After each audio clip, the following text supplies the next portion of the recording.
আমি আপনাদের কাছ থেকে শপথ গ্রহণ করতে চাই, আমি নিজেও শপথ নিতে চাই যে রক্তের মাধ্যমে স্বাধীনতা অর্জিত হয়েছে, এর চেতনাকে রক্ষা করার জন্য প্রয়োজন হলে আবারও আমরা রক্ত দিব, আবারও আমরা শহীদ।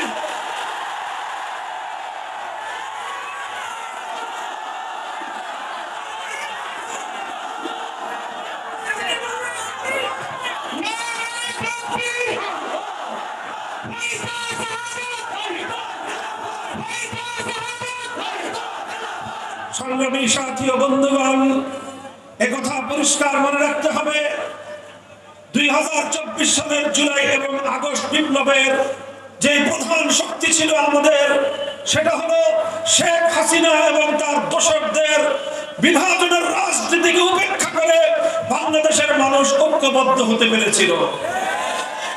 শেখ হাসিনা চেয়েছিল দেশটাকে সবসময় বিভক্ত করে রাখতে। শেখ হাসিনা এবং তার পরিবারের মধ্যে একজনও মুক্তিযুদ্ধে শহীদ হয় নাই, একজনও শেখ হাসিনার পরিবারের শহীদ নাই। শহীদ তো দূরের কথা, তার পরিবারের কেউ ৭১ সালে মুক্তিযুদ্ধের রণাঙ্গনে যুদ্ধ করে নাই। কিন্তু দেখলাম তারাই হয়ে গেল মুক্তিযুদ্ধের সবচেয়ে বড় ডিলার। এরপর দেখলাম বাংলাদেশকে বিভক্ত করবার তাদের পায়তারা, যারাই তাদের রাজনীতির কথা না শুনে, যারাই তাদের সঙ্গে একমত পোষণ না করে, যারাই তাদের বাসনের বিরুদ্ধে রুখে দাঁড়ায়, যারাই তাদের ফ্যাসিবাদের বিরুদ্ধে রুখে দাঁড়ায়, যারাই তাদের জুলুম শোষণের বিরুদ্ধে লড়াই করতে ময়দানে নামে, তাদেরকে রাজাকার বলে আখ্যায়িত করার ষড়যন্ত্র। যখন আমার দেশের ছাত্র জনতা তারা বৈষম্যের বিলোপ চাইল, যখনই তারা কোটা সংস্কারের ন্যায্য দাবি তুলল, যখন তারা মেধার ভিত্তিতে দেশকে সামনের দিকে এগিয়ে নেওয়ার জন্য আন্দোলনে নামল, আমার দেশের বিপ্লবী দামাল 4 কোটি ছাত্র জনতাকে রাজাকারের বাচ্চা বলে গালি দিল এই শেখ হাসিনা। আমার দেশের দামাল ছেলেরা বলল, অধিকার চাইলে যদি রাজাকার হতে হয়, বৈষম্যের বিরুদ্ধে লড়াই করলে যদি রাজাকার হতে হয়, জুলুমের বিরুদ্ধে যদি কথা বললে রাজাকার হতে হয়, প্রতিটি শিক্ষাঙ্গন থেকে আওয়াজ উঠল, আমি কে তুমি কে।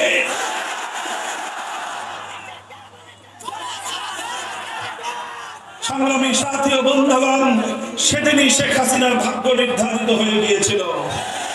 এদেশের ছাত্র জনতা তাকে লাল কার্ড প্রদর্শন করেছিল, কিন্তু এরপরও পেশি শক্তির বলে তার সন্ত্রাসী ছাত্রলীগকে ছাত্র জনতার বিরুদ্ধে গলিয়ে দিয়ে ছাত্র জনতাকে ভয় পাইয়ে দিতে চেয়েছিল, ছাত্র জনতাকে খুন করে তাদের আন্দোলনকে দমিয়ে দিতে চেয়েছিল।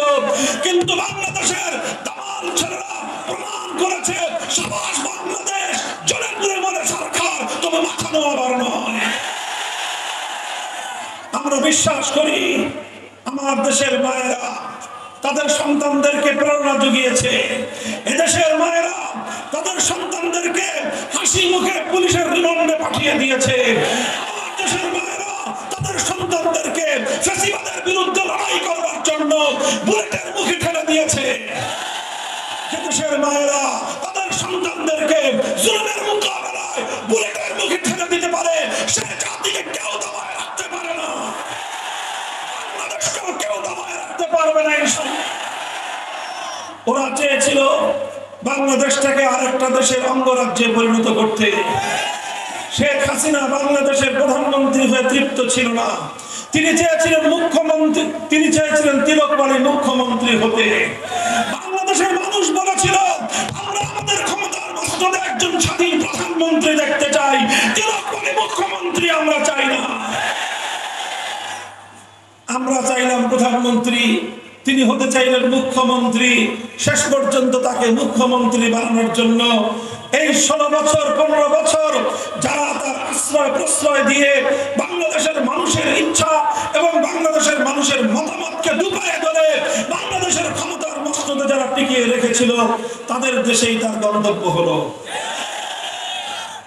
এতে আমাদের আপত্তি নাই, কারণ 15টা বছর এই শেখ হাসিনা এবং তার সরকার একতরফা ভাবে তোমাদের স্বার্থ রক্ষা করেছে।